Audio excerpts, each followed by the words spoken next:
17장 1절에서 14절까지 말씀입니다.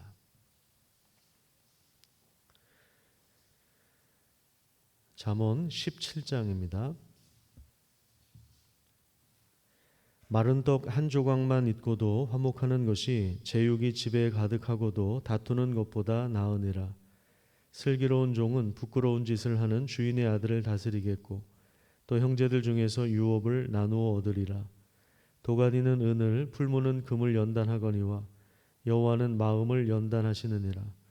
악을 행하는 자는 사악한 입술이 하는 말을 잘 듣고 거짓말을 하는 자는 악한 혀가 하는 말에 귀를 기울이느니라.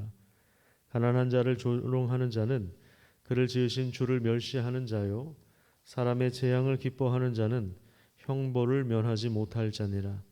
손자는 노인의 면류관이요 아비는 자식의 영환이라. 지나친 말을 하는 것도 미련한 자에게 합당하지 아니하거든 하물며 거짓말을 하는 것이 존귀한 자에게 합당하겠느냐. 뇌물은 그 임자가 보기에 보석 같은즉 그가 어디로 향하든지 형통하게 하느니라. 허물을 덮어주는 자는 사랑을 구하는 자요 그것을 거듭 말하는 자는 친한 벗을 이간하는 자니라. 한마디 말로 총명한 자에게 충고하는 것이 매 100대로 미련한 자를 때리는 것보다 더욱 깊이 박히느니라. 악한 자는 반역만 힘쓰나니 그러므로 그에게 잔인한 사자가 보냄을 받으리라.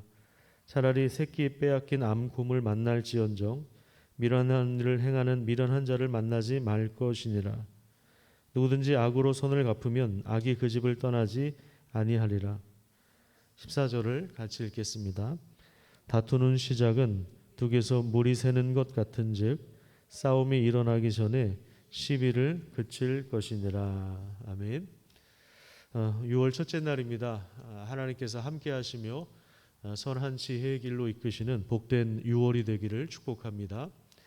재산을 많이 모아놨는데 또 기업을 일구어 놓았는데 자식이 망난이어서 아버지가 근심으로 가득할 수밖에 없는 그런 한 가정을 알고 있습니다.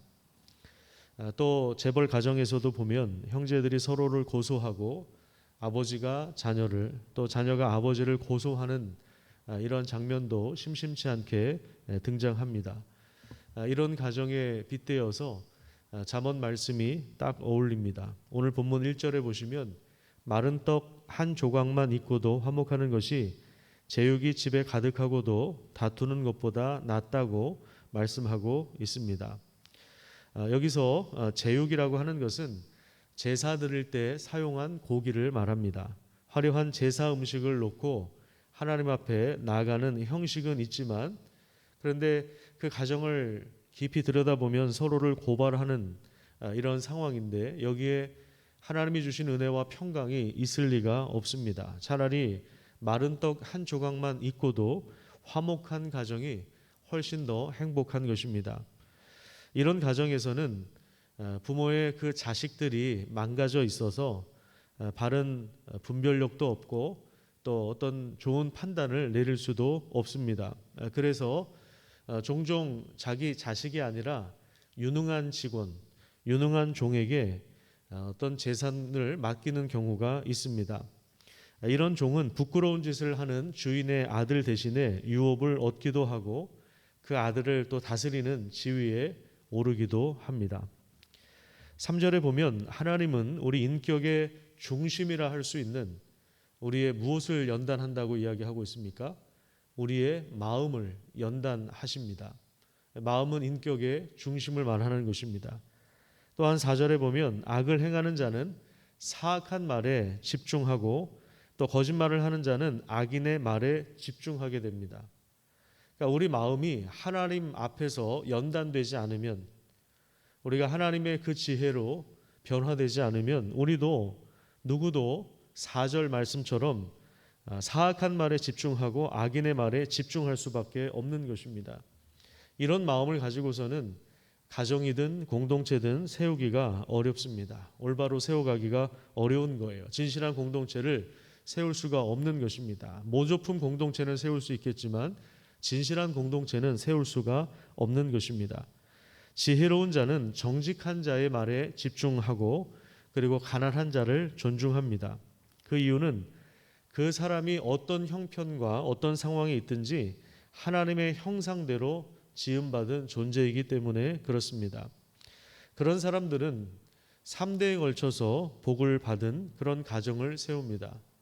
6절 말씀에 보면 손자가 노인의 면류관이다. 그리고 아비는 자식의 영화라고 하는 이런 말씀이 나오는데, 이 말은 할아버지에게 손자가 복의 면류관이 되고 또 자녀가 아버지를 존경하는 이런 복된 가정의 전형적인 모습을 보여주고 있는 것입니다.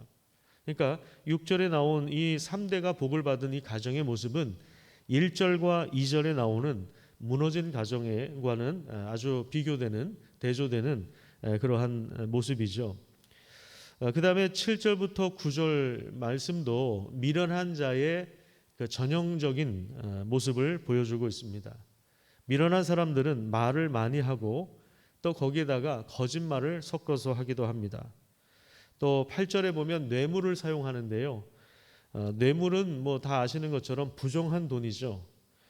개역개정에 오늘 여러분들이 읽은 성경 말씀은 굉장히 이것을 긍정적으로 이야기하는 것처럼 보이지만 사실 뇌물을 주고받는 그 현실을 비꼬는 그러한 말씀입니다. 제가 새 번역으로 이 부분을 좀 읽어드리도록 하겠습니다. 뇌물을 쓰는 사람의 눈에는 뇌물이 마치 요술방망이처럼 보인다. 어디에 쓰든 안 되는 일이 없다. 그러니까 뇌물이 통하는 그 사회의 현실을 꼬집고 있는 것입니다. 그런데 잠언에서는 뇌물을 사용하는 것이 미련한 것이라고 그렇게 말씀하고 있습니다.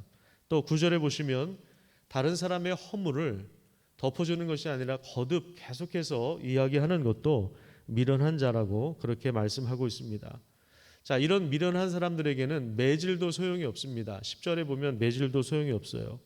또 12절에 보면 이런 미련한 자를 만나는 것은 새끼를 빼앗긴 암콤을 만나는 것보다 더 위험하다. 그래서 거리두기를 해야 된다.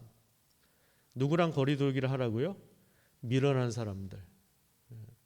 미련한 사람들. 다른 사람의 허물을 자꾸만 이야기하는 그런 사람들과 거리두기를 해야 된다.